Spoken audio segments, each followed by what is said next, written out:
जय जय राम जय जय राम हरि जय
धरावे आधी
सद्गुरु वाचुनी सापडेना सोय धरावे ते पाय आली आली आपणा सारिखे करीती तात्काळ नाही काळ वेळ तया लागे लोह परिसाची नाही उपमा सद्गुरु महिमा अपाद अगाधची तुका म्हणे कैसे आंधळे हे जन गेले विसरवणी खऱ्या देवा विठ्ठल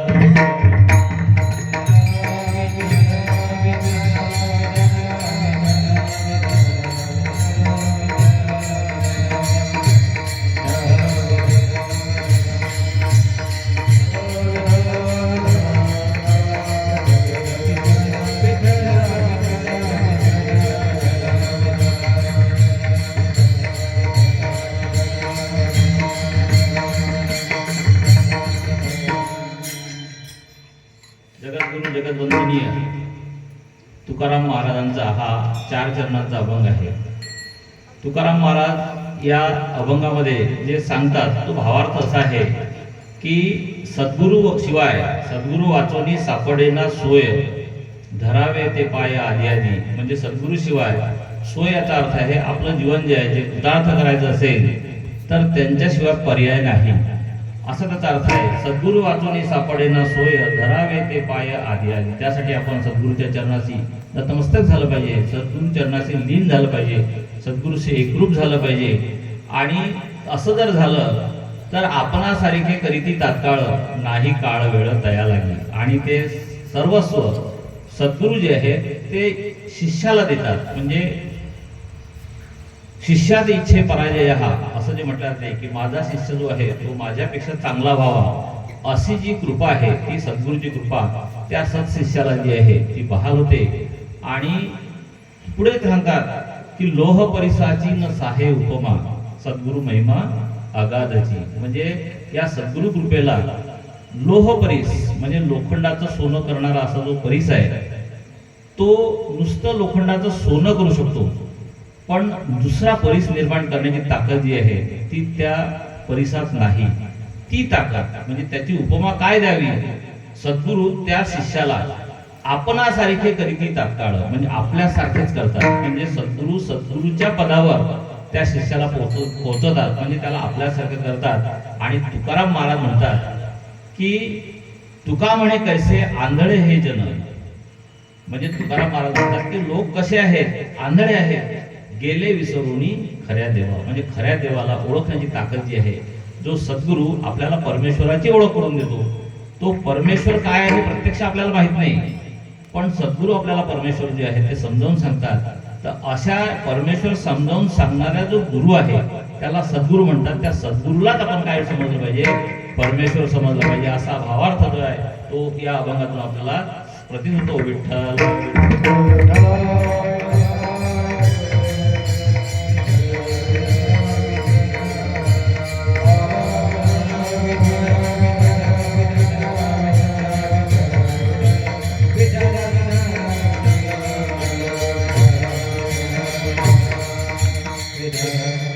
गुरुर्ब्रह्मा गुरुर्विष्णू गुरुर्देवो महेश्वरा गुरु साक्षात परब्रह्म तस्मै श्री गुरुवे नमः.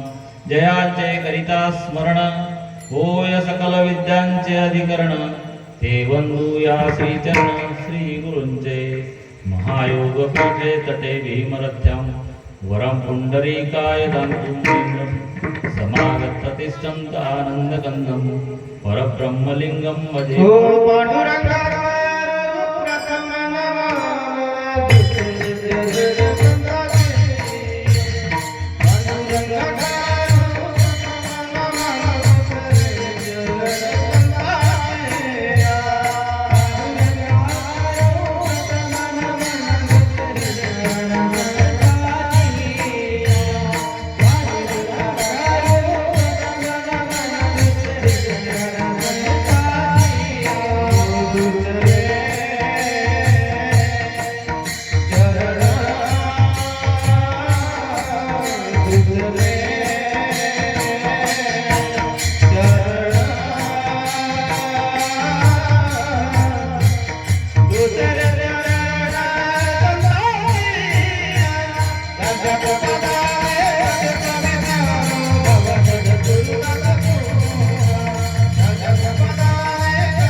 करू प्रथम नमन दुसरे चरण संतांची त्यांच्या कृपादाने कथेचा विस्तारू बाबाजी सद्गुरु दास रूपा. ओम नमो जी आद्या वेद प्रतिपाद्या जय जय सो समवेद्या आत्मरूपा. देवा तुझी गणेशू सकलार्थ मती प्रकाशू म्हणे निवृत्तीदासू अवधारी. ओम श्री परमात्मने नमः. आजच्या सेवेकरिता घेतलेला जो अभंग आहे तो जगद्गुरु जगद्वंदनीय तुकाराम महाराजांचा हा चार चरणाचा अभंग आहे. या अभंग घेण्याचं कारण असं आहे की या भांबेरी गावात गेल्या 75 वर्षापासून म्हणजे हा सुवर्ण महोत्सवी समारंभ जो आहे तो समारंभ दामोदर बाबा यांच्या निवासस्थानी नरहरी बाबांचे दैवत या दैवताच्या स्थानी गणेश भाऊ उमाळे आणि त्यांचे बंधू सगळे साजरा करतात. गेली 75 वर्ष हा कार्यक्रम जो आहे तो नरहरी बाबापासून तो आजपर्यंत हा सुरू आहे. या कार्यक्रमाचं वैशिष्ट्य असं आहे की नरहरी बाबांचे गुरु जे आहेत भाऊसाहेब बाबांचा महापरिनिर्वाण हे 1949 बरोबर 1949 यावेळी या दिवशी वैशाख शुद्ध अष्टमीला झालेले आहे. सप्तमीला त्यांची तब्येत म्हणजे प्रकृती जी आहे ती प्रकृती खालावली आणि अष्टमीला म्हणजे अकोल्याला त्यांचं जे देहावसान जे झालं आणि त्या निमित्ताने बाबांनी सांगितलेले जे आहे की नरी तुला काही कमी पडणार नाही आणि तू सतत अखंड मी दिलेला जो वारसा आहे तो वारसा चालव आणि परमेश्वर या कार्यात तुला काय करेल यश देईल. हे जे नरी बाबांना भाऊसाहेब बाबांनी सांगितलेले वाक्य आहे ते वाक्य भाऊसाहेब बाबाच्या उत्तरात म्हणजे भाऊसाहेब बाबा गेल्यानंतर त्याची समाधी जी आहे नंतर 2 वर्षानंतर त्या समाधीचा जीर्णोद्धार झाला आणि तिथे मंदिर बांधलं गेलं. मंदिराच्या नंतर इथे जे आहे हा उत्सव जो आहे तो सुरू झालेला आहे आणि हा उत्सव सतत गेल्या 75 वर्षापासून इथे सुरू आहे आणि गणेश भाऊ आता जे आहेत त्याला सांभाळत आहेत आणि या निमित्ताने हे कीर्तनाचं जे प्रयोजन आहे ते प्रयोजन इथे झालेलं आहे. विठ्ठला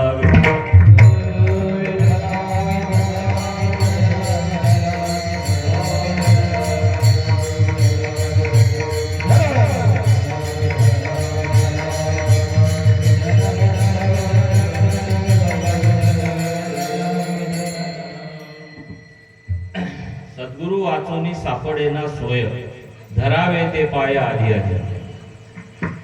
सद्गुरु वाचोनी सापडेना सोय असं म्हटलं. आता सद्गुरु आणि गुरु याच्यातलं अंतर जे आहे ते आपल्याला सरसकट सगळ्यांना माहिती आहे. भारतीय संस्कृती जी आहे ही भारतीय संस्कृती मुळातून ही आर्य संस्कृती आहे आणि ही आर्य संस्कृती याचा अर्थ ही श्रेष्ठ संस्कृती आहे. या संस्कृतीचा जो इतिहास आपण जर विचारात घेतला तर इथे सत्ययुगापासून ते आजचं जे कलियुग आहे, सत्ययुग आहे, त्रेतायुग आहे, द्वापार युग आहे आणि कलियुग आहे, या चारही युगामध्ये सद्गुरूचं महात्म्य जे आहे ते महात्म्य आपल्याला समजतं. आणि सद्गुरू वाचोनी सापडेना सोय. सोय याचा अर्थ आहे सद्गुरू शिवाय या जीवनाची कृतार्थता, सद्गुरू शिवाय या जीवनातून म्हणजे जो आपल्याला आत्म्याचा परमात्म्याशी संपर्क साधायचा आहे, आत्म्या जीवाचा शिवाशी संपर्क साधायचा आहे, जीव शिवस्वरूप करायचं आहे, हे जर करायचं असेल तर आपल्याला सद्गुरू शिवाय पर्याय नाही. आता सद्गुरू शिवाय पर्याय नाही असं जेव्हा म्हणतो तेव्हा गुरु आणि शिष्य हे दोन व्यक्ती जे आहेत ते आपल्या समोर येतात.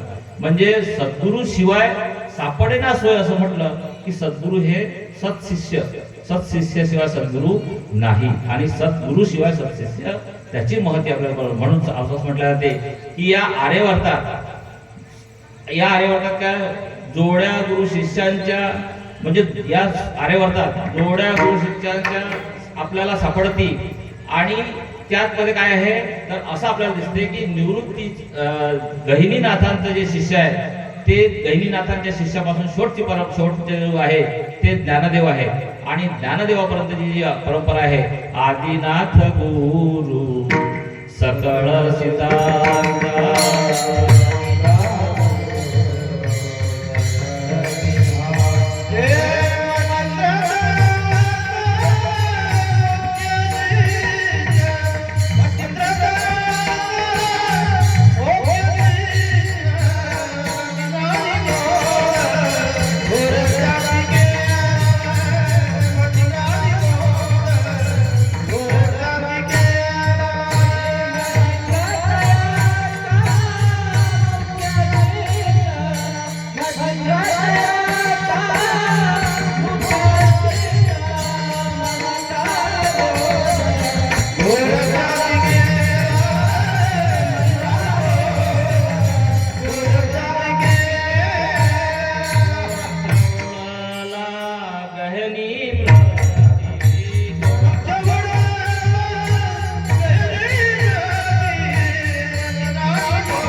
आदिनाथ गुरु यांच्यापासून जे आहे आदिनाथ शंकराचार्यांपासून ही जी गुरु परंपरा आहे तर ती इथे आपल्याला दिसते. पण त्याच्या आधी आदिनाथ गुरु सकळ सिद्धांचा म्हणजे नाथ परंपरा जी आहे त्या नाथ परंपरेतून हे गुरु शिष्याचं नातं जे आहे म्हणजे ह्या जोड्या जे आहेत ते आपल्याला दिसतात.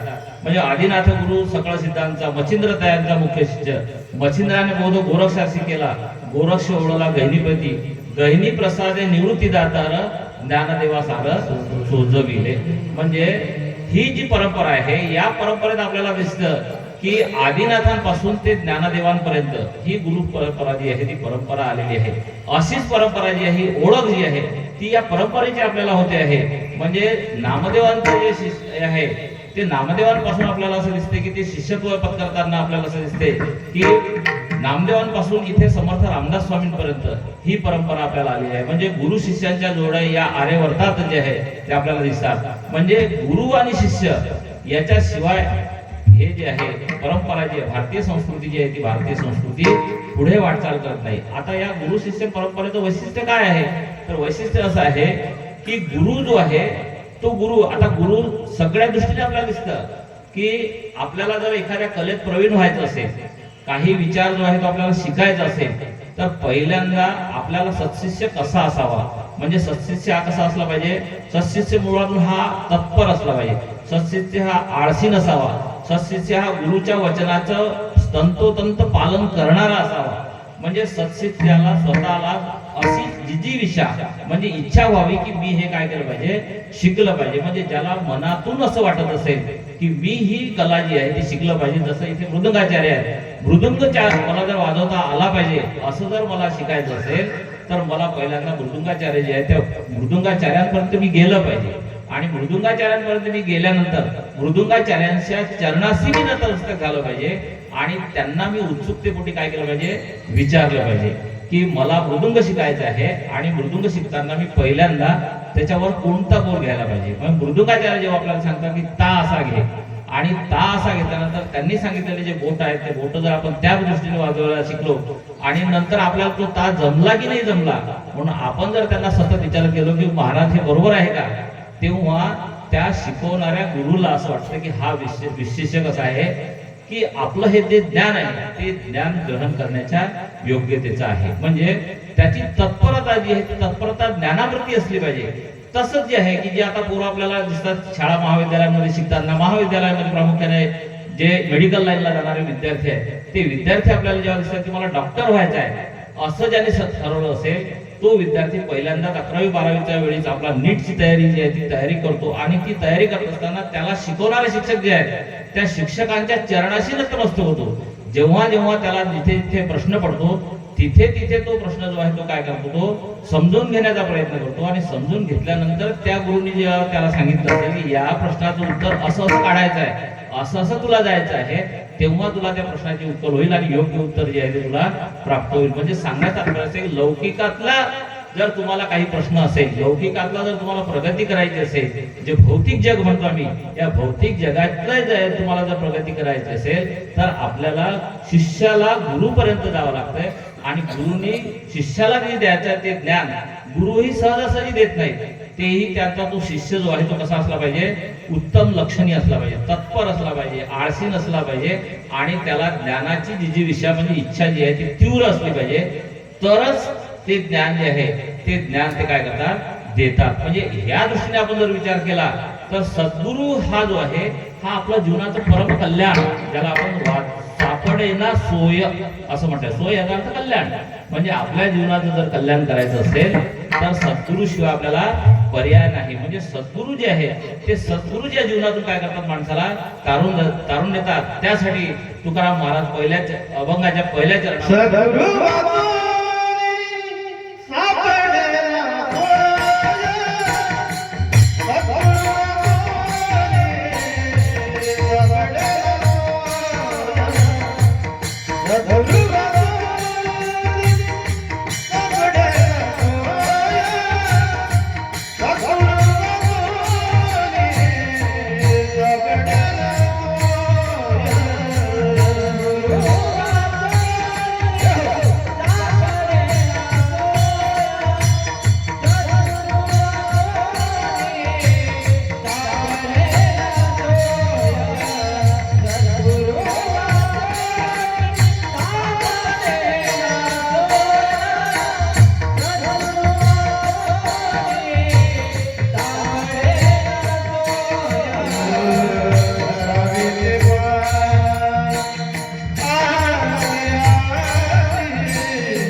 सापडे ना सोय धरावे ते पाय आधी आधी. तुकाराम महाराज म्हणतात की सद्गुरु शिवाय या जीवनात तुम्हाला तरुणोपाय नाही. तुमचं जे जीवन आहे ती सोय म्हणजे आपल्याला जर आपल्या जीवनाचा उद्धार करायचा असेल, आपल्या जीवनाचं कल्याण परम कल्याण ज्याला म्हणतो ते जर करायचं असेल तर सद्गुरूच्या चरणाशी काय झालं पाहिजे, तुम्ही नतमस्तक झालं पाहिजे. आता हे नतमस्तक झालं पाहिजे म्हणजे नेमकं काय झालं पाहिजे, तर कथाभाग असा आहे की अमरकंटक जिथून आपली नर्मदा नदीचा उगम होतो त्या अमरकंटक ते भिडोज म्हणजे गुजरात मधला जो भाग आहे त्या गुजरात मधल्या भागापर्यंत आपल्याला नर्मदा परिक्रमा करणारे लोक जे आहेत ते दिसतात. लोक म्हणजे साधू संत महंत जे आहेत ते महंत नर्मदा परिक्रमा करतात. आणि ही नर्मदा परिक्रमा करत असताना तो सबंध मार्ग जो आहे तो सबंध मार्ग कसा आहे, पायी चालण्याचा आहे. आणि हा पायी चालण्याचा मार्ग हा नर्मदा परिक्रमेला जिथून तुम्ही सुरुवात केली, समजा ओंकारेश्वर पासून सुरुवात केली, अमरकंटक पासून पुन्हा तुम्हाला परत यायचं असेल तर हा याला कालावधी साधारणतः 6 महिन्याचा लागतो.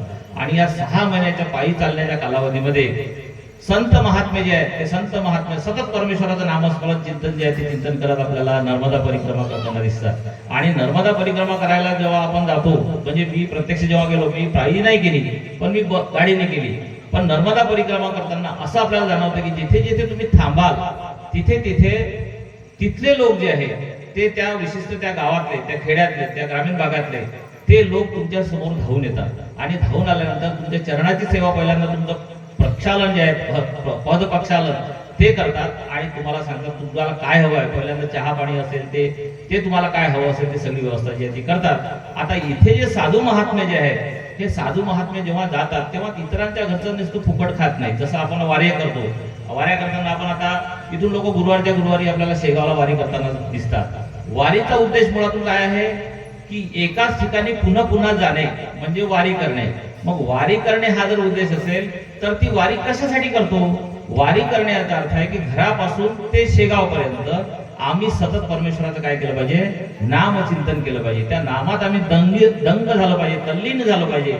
अशी वारी जर आम्ही करत असू तर ते परमेश्वराच्या चरणापर्यंत काय होते, आम्ही समर्पित करतो. परमेश्वराचा आशीर्वाद जो आहे तो आपल्याला मिळतो. पण इथला जर आपण उद्देश जर विचार घेतला तर बहुतेक वारी करणारे लोक जे आहेत ते वारीत जात असताना ठिकठिकाणी जी व्यवस्था केलेली आहे, कुठे चहा पाण्याची व्यवस्था केलेली आहे, उन्हाळ्याच्या दिवसात कुठेतरी थंड प्यायची व्यवस्था केलेली आहे, कुठेतरी बिस्किटचे पुडे मिळतात आणि कुठेतरी पुढे जेवण आहे. आणि तिथे गेल्यानंतर नुसतंच गेले की महाप्रसादाच्या रांगेत लागायचं आणि जेवले की घरी येताना गोष्टी करायच्या की आजचं जेवण जबरदस्त, याला वारी होणं नाही. तसं जे आहे ती वारी म्हणजे त्याच्यासाठी वारी करणारे जे लोक आहेत तसे आपल्याला दिसतात. तशी अमरकंटक जी आहे, नर्मदा परिक्रमा जी आहे ती परिक्रमा करणारे महापुरुष तसे नाही. त्यांची वारी करत असताना तिथे सत्पुरुष जे आहेत ते वारी करतात, सांगण्याचा संत महात्मे ते वारी करतात. आणि वारी करताना त्यांचा उद्देश एकच असतो की आपल्याला हर नर्मदे नमः असं जे म्हणून ते सातात. आणि जिथे जिथे मुक्काम थांबत असेल त्या त्या मुक्कामाला नुसतं खाणे जेवणे हा त्यांच्या समोर हे नसतो, पर्याय नसतो.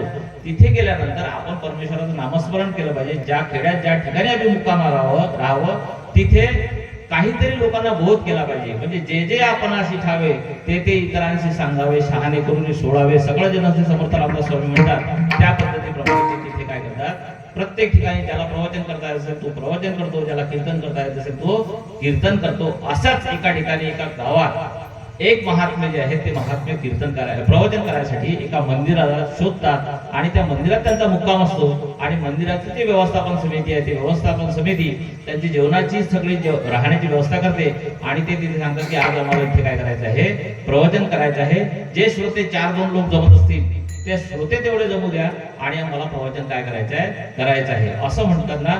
त्या प्रवचनाला ते काय करतात, संध्याकाळी रात्री 8 वाजता सुरुवात करतात. त्यांचं सगळं आटोपल्यानंतर ते सुरुवात करतात. तिथे लिमिटेड म्हणजे मर्यादित 5-10 लोक येतात आणि 5-10 लोकांमध्ये भोलेनाथ नावाचा जो माणूस आहे, एक नियमित त्याचा क्रम असतो, शेतकरी असतो तो, त्याला भोले बाबाच म्हणतात त्या गावातले लोक सगळे. त्याचा नियम असतो की तो सकाळी उठल्याबरोबर पहिल्यांदा सुचिरभूत झाला की सुचिरभूत झाल्याबरोबर पहिल्यांदा महादेवाच्या मंदिरात जायचं, दर्शन घ्यायचं आणि मग त्याच्या व्यतिरिक्त जे गावात मंदिर आहेत त्या मंदिरांमध्ये जाऊन आपलं दर्शन घ्यायचं. आणि दर्शन घेऊन घरी आल्यानंतर पत्नीने जे काही तयार केलं असतं स्वयंपाक तो खायचा आणि सोबत डबा घ्यायचा आणि जायचं कुठे शेतात कामाला जायचं. दिवसभर त्याचा हा उपक्रम असतो आणि शेतातलं काम झालं, संध्याकाळी आल्यानंतर पुन्हा त्याचा शोध घेते की आज कुठेतरी काय आहे, प्रवचन कीर्तन जर असेल तर त्या मंदिरात आपलं सुचिरभूत होऊन हातपाय घेऊन नीटनेटके करून प्रवचनाला काय करायचं, जाऊन बसायचं. असा हा भोला जो आहे तो भोला ते प्रवचन जिथे सुरू असते तिथे येतो आणि तिथे आल्यानंतर ते महाराज जे आहे ते महाराज सद्गुरूचं महत्व पटवून सांगतात. आणि ते सद्गुरूचं महत्व पटवून सांगत असताना सांगतात ते की गुरु हा जीवनाला काय करतो, एक विशिष्ट अशी कलाटे देतो. जीवन जे आहे ते कृतार्थ करतो आणि या जीवनात तुम्हाला काय मिळवायचं आहे, मग काय मिळवायचं असं जेव्हा सांगतात तर हे जीवन तू आला कुठून आणि तुला जायचं काय आहे, कुठे आहे, हा प्रवास तू काय कर समजून घे, असं त्याचा प्रवचनाचा विषय असतो. आणि त्या विषयामध्ये ते तल्लीन होतात आणि सांगत राहतात की हा जो जीव आहे तो जीव परमेश्वराने आपल्याला दिलेला आहे. जन्म देणे देवा ते जन्माचे सार्थक करणे ही मानवी कृती, असं ते समजून सांगतात. मग मानवी कृती सार्थक करण्यासाठी जर असेल तर ती कोणती कृती केली पाहिजे, म्हणून आपण आपलं पहिल्यांदा आचार विचार जे आहे ती श्रेष्ठता जी आहे ती श्रेष्ठता तुमच्यात असली पाहिजे. आणि ती श्रेष्ठता जी आहे ती कशी येते तर त्याच्यात पहिल्यांदा विचार आपण हा करायला पाहिजे की मला असलेलं जे चैतन्य तत्व माझ्या शरीरात आहे हे चैतन्य तत्व हे कसं चालतं, म्हणजे याचा शरीराचं तापमान जे आहे ते 98 सेल्सिअस कसं चालतं, म्हणजे माझा श्वास चालतो कसा, ओहम सोहम जे आहे ती क्रिया होते कशी, आणि यातून माझं जीवन जे आहे ते जीवन कुठपर्यंत मला जाते, त्याचं माझ्या हातात काय आहे, हे जेव्हा ते प्रवचनकार सांगतात तेव्हा हा भोला हे सगळं ऐकत असतो. आणि ऐकता ऐकता त्याला असा विचार येतो की हे बाबा सांगतात नेमकं काय आणि हे काय सांगत असतील, सोहम म्हणजे काय, ओहम म्हणजे काय, श्वास म्हणजे काय, आणि या श्वासाचा आपल्याशी संबंध काय, आणि हे जे सांगतात ते आत्म्याला परमात्म्याशी संबंध असला पाहिजे. म्हणजे परमात्मा म्हणजे काय आणि आत्मा म्हणजे नेमकं काय, इथे आल्यानंतर मला जगायचं कसं, मी राहायचं कसं, आणि परमात्मा मला घेऊन किंवा परमात्म्याशी मला एकूण नतमस्तक व्हायचं कसं, हा विचार त्याच्या डोक्यात सतत सुरू असतो. आणि सतत तो विचार करत असतो की नेमकं काय सांगतात हे महाराज. आणि महाराज त्यांना सांगत असत तसं आपण विचार करा की इथे आता हे ट्यूबलाईट आहे, इथे माझ्यासमोर हा माईक आहे, मी बोलतोय, इथे सगळी साऊंड सिस्टीम आहे आणि हे सगळं एकंदरीत प्रकाशमय असं जे वातावरण आहे याचा विचार जर आम्ही करायला गेलो तर इथे हे सगळं प्रकाशमय वातावरण जे आहे हे इथलं नाही, भांबेरीतलं नाही, तर इथे कोणीतरी निर्माता वेगळा आहे. म्हणजे हा निर्माता कुठे आहे, पारस नावाचं जे गाव आहे आपल्या शेजारी, त्या पारसमध्ये जनरेट पॉवर जे आहे ते जनरेशन तिथे होतं, तिथून विद्युत निर्माण होते, ती निर्माण झाल्यानंतर ती ताराच्या वाटे आमच्यापर्यंत येते, आमच्यापर्यंत आपल्या घरात येते, घरातून आल्यानंतर आम्ही ते हे सगळे वस्तू आहेत ह्या, म्हणजे टीव्ही असेल, रेडिओ असेल, तुमच्या घरातले पंखे असतील, फ्रीज असेल, जे काय वस्तू असतील, साऊंड सिस्टीम माईक आहे, हे ट्यूबलाईट आहे, हे सगळे जे आहेत त्याचे बटन जे आहेत ते आमच्या हातात आहे, आम्ही सुरू करतो. पण याच्यात जर कुठे वर बिघाड झाला, म्हणजे पारसमध्ये जर काही बिघाड झाला तर तासन तास, कधी कधी दिवस, कधी कधी आठवडा याचा आपल्याला करंट लागत नाही. तसं ते भोले बाबाला ते जे प्रवचन चालत असते की परमेश्वराचं तसंच आहे की हे जे चैतन्य आहे हे चैतन्याचा करंट हा कुठे आहे, हे जे मी चालतो बोलतो हा जो देह आहे 3.5 हाताचा, जो 5.5 फुटाचा 6 फुटाचा असेल, हा जो देह आहे हा चालता फिरता बोलता तिथपर्यंत आहे जिथपर्यंत पारसचं कनेक्शन कट होत नाही तिथपर्यंत. मग आपलं कनेक्शन कुठे आहे, हे वर आहे. मग वरचं कनेक्शन जोवर कट होत नाही तोवर हा देह काय होतो, चालत राहतो, फक्त याच्या वायर दिसत नाही. म्हणजे जसं आपला टीव्ही सुरू करत असताना रिमोट आहे तसा रिमोट जो आहे त्याचे वेव्हज जे आहेत, ज्या लहरी आहेत त्या लहरीनुसार आपण चालतो. आणि ह्या लहरी जे आहेत ह्या लहरी जिथपर्यंत आहेत, जिथपर्यंत तो करंट आपल्याला येतो, जिथपर्यंत तो चालतो तिथपर्यंत जे टिकतं, आणि तो करंट वरून बटन स्विच ऑफ झालं की हा इथे काय होतो, रामकृष्ण हरी, म्हणजे त्याचा इथे देह जातो. असं जेव्हा ते भोले बाबाचं ते प्रवचन तो ऐकतो तेव्हा त्याला असं वाटतं की आपण बाबाच्या जवळून काय घ्यायची, दीक्षा घ्यायची, बाबांना आपण गुरु करायचं. आणि प्रवचन ऐकून तो घरी येतो आणि सकाळी त्याच्या मनात विचार येतो की बाबांना काय करू, आपण आता आजच भेटू. म्हणजे जेव्हा बाबांच्या भेटायला तो सकाळी सुचिरभूत येतो तेव्हा मंदिराचे जे ट्रस्टी आहेत, त्याचे जे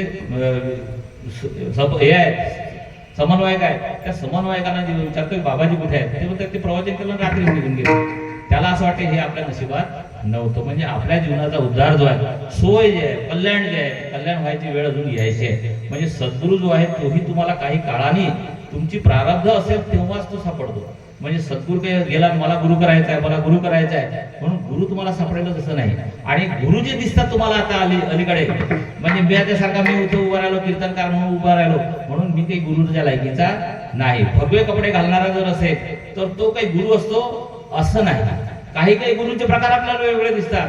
काही आपल्याला दिसतात तुम्ही त्याच्यासोबत गेले आणि त्याच्या घरी गेले की मला असं होते, परत लगेच लिंबू फोडतात आणि त्याच्या अंगावर इकडून इकडून असं फिरवलं फेकलं की तुझा आजार बरा. म्हणजे तो काही गुरु नसतो, तो गुरु होतोच असं नाहीये, त्याच्यात तेवढी लायकीच नसते.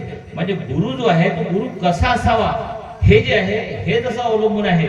म्हणजे अशा प्रकारचे जर लोक तुम्हाला दिसतील बंधू, तर ते बंधू काही गुरु नसतात. अशी एक आपल्याला असं दिसते काय कथा की काही काही असे गुरु आहेत की ते आपले चेले निर्माण करतात.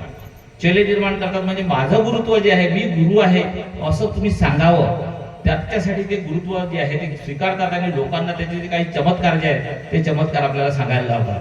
म्हणजे जसं आपल्याला दिसते की ज्ञानेश्वर माऊलींनी भिंत चालवली किंवा चांगदेव जे आहेत ते त्या ज्यांचा जीवसृष्टीवर त्यांनी अधिकार दाखवला, म्हणजे वाघावर बसून साप जो आहे तो हातात आणला तर त्याची माळ करून आणली, तसं काही आपल्याला होईल काय असे गुरु हे करताना आपल्याला दिसतात. अशाच एका चेलाच्या पाड्याचा जो गुरु आहे तो आपल्याला असं दिसतो की चेल्याच्या पाड्याचे गुरुजी जे आहे ते प्रसिद्धी होते की अमुक अमुक बाबा खूप प्रसिद्ध आहेत. आपल्याला अलीकडे दिसते की अमुक अमुक गावात जा, ते बाबा तुम्ही तिथे गेले त्यांनी नुसतं तुमच्या असा अंगावर हात ठेवला की तुमचे सगळे रोग काय होतात, दुरुस्त होतात. अमुक अमुक बाबांनी नुसतं लिंबू तुमच्या अंगावर फेकलं की तुमचे रोग काय होतात, दुरुस्त होतात.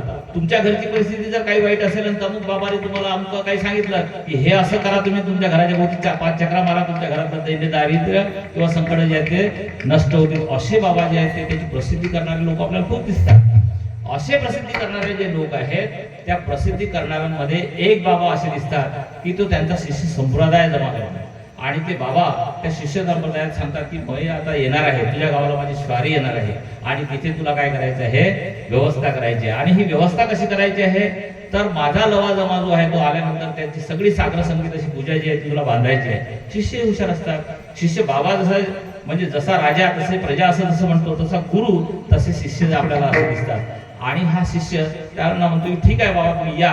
आणि बाबांच्यासाठी जेव्हा तो येतो गावात व्यवस्था करायला जातो, बाबांची स्वारी अशी गावात येते आणि मग इकडे गावात हा सगळी व्यवस्था त्याची करून ठेवतो, सगळे त्याचा भक्त संप्रदाय जमा करतो आणि भक्त संप्रदाय गोळा झाल्यानंतर सगळे एकत्र बसतात आणि एकत्र बसल्यानंतर मग हा बाबाचे काही चेले जे आहेत जे येतात की बाबा इथे आले, सीमेवर उभे आहेत, म्हणजे सांगण्यास तात्पर्य खापरखेड फाट्यावर उभे आहेत आणि तिथे तुम्हाला काय करायचं आहे, घ्यायला जायचं आहे. तेव्हा गावातले 5-10 लोक त्याच्याबरोबर त्याचा जो जे शिष्य असते त्या शिष्य संप्रदाय हा तिथे घ्यायला जातो आणि तिथे गेल्यानंतर त्या बाबांना ते जेव्हा घेतात आणि गावात आणतात, त्यांचं स्वागत संगीत पूजा करतात आणि गावात आणतात. आणल्याबरोबर हा शिष्य हुशार असतो. हा हुशार असतो शिष्य त्यांच्या चरणाचे नतमस्तक होतो आणि बाबांना सांगतो बाबा मी आपल्या चरणाशी नतमस्तक आहे, तुमच्या पादुका तेवढ्या मला द्या आणि त्या पादुका मी काय ठेवणार आहे, माझ्या देवाऱ्यावर ठेवणार आहे. आणि बाबांच्या पादुका जे आहेत तो काय करतो, काढायला लावतो. आता बाबांच्या पादुका काही साध्या सोप्या नसतात, बाबा हुशार असतात. बाबांच्या पादुका ज्या आहेत त्या चांदीच्या केलेल्या असतात आणि नुसत्या चांदीच्या नसतात तर त्या चांगल्या 2-2.5 किलोच्या असतात. आता 2-2.5 किलोच्या म्हणजे 1-1 किलोची एक पादुका जी आहे पायाची चरण पादुका ती घेतात आणि मग तो ते पादुका जे आहे ते काढतो आणि मग म्हणतो मी देवाऱ्यात ठेवतो. आणि देवाऱ्यात ठेवल्यानंतर ती त्याची पादसंगीत पूजा करतो. पूजा केल्यानंतर बाबाचा मुक्काम जो 2-3 दिवस तिथे थांबतो, राहतात बाबा. आणि बाबांची सागर संगीत पूजा गावातले लोक येतात, त्यांना बाबांना जे ज्याला आपण म्हणतो दक्षिणा, ती दक्षिणा गोळा करतात. म्हणजे बाबांचा पदस्पर्श केला की चरण स्पर्शानंतर त्या काय द्यायचं आहे, ती दक्षिणा द्यायची आहे. दक्षिणा गोळा करतात. 3-4 दिवसात आपला कार्यक्रम करतो. गावात पंक्ती होतात, सगळं चांगलं उत्तम चालतं. आणि उत्तम चालल्यानंतर 4थ्या दिवशी बाबा म्हणतात मला प्रस्थान करायचं आहे, मला निघायला पाहिजे. तुम्ही बाबा तुम्ही निघू शकता, फक्त थोडं 5-10 मिनिट थांबा, तुमची व्यवस्था करतो. आणि त्यांची जेवणाची व्यवस्था झाल्यानंतर त्यांना विडा सोप सुपारी जी आहे ती दिल्यानंतर मग ते बाबांना ते म्हणतं, बाबा म्हणतात मला निघायचं आहे. आणि बाबांना निघायचं आहे तेव्हा असं म्हटल्यानंतर तो त्यांना बाबांच्या ज्या पादुका असतात त्या पादुका एका पिशवीत घालून आणतो आणि पिशवीत पादुका आल्यानंतर बाबाच्या चरणाशी तो आणतो आणि ठेवतो. ठेवल्यानंतर बाबाच्या पादुका ज्या आहेत त्या बाबांना तशा दिसत नाही. बाबा आश्चर्यचकित होतात की असं कसं काय पादुका दिसत नाही, ह्या पादुका काय बदलल्या, हलक्या हलक्या कशा वाटतात. मग बाबा त्याला विचारते की असं कसं काय हलकं झालं. म्हणजे बाबा तसंच झालं, ते त्या पादुका ज्या आहेत त्या अशा झाल्या हलक्या, ह्या तुम्ही घ्या. मग त्यांनी काय केलेलं असतं, त्यांनी हे केलेलं असतं की बाबांनी जे संप्रदाय मला गोळा करायला सांगितला, 4 दिवस मी तुझ्या घरी मुक्कामाला थांबणार आहे, 4 दिवसात ते त्याच्यासोबतचे असलेले 50 लोक, गावातले 50 लोक, 100 लोकांचं जे जेवण आहे त्याची ऐपत नसताना ते जेवण जर त्याला द्यायचं असेल तर गुरु जर तसा असेल तर शिष्यही तेवढा हुशार असतो. आणि बाबांच्या पादुका ज्या आहेत त्या गुरु कशा करतो गुरु, त्या नेतो सोनाराकडे आणि सोनाराकडे त्या देऊन टाकतो, त्याचे पैसे घेतो आणि पैसे घेतल्यानंतर त्या सोनाराला सांगतो असं याच्यावर गुलाम असलेले लाकडी पादुका जे आहेत त्या मला बनवून दे, आणि सोनार लगेच ते लाकडी पादुकांवर गुलाम करून त्या पादुका ज्या आहेत त्या या बाबाच्या जवळ देतात, या शिष्याजवळ देतात आणि शिष्य त्या पादुका कोणाकडे देते, त्या गुरुकडे देतात. म्हणजे असे जे भोंदू गुरु आहेत ते भोंदू गुरु आणि भोंदू बाबा शिष्य हे तुम्हाला काय करायला पाहिजे, ओळखायला पाहिजे. म्हणून सद्गुरु वाचवणी.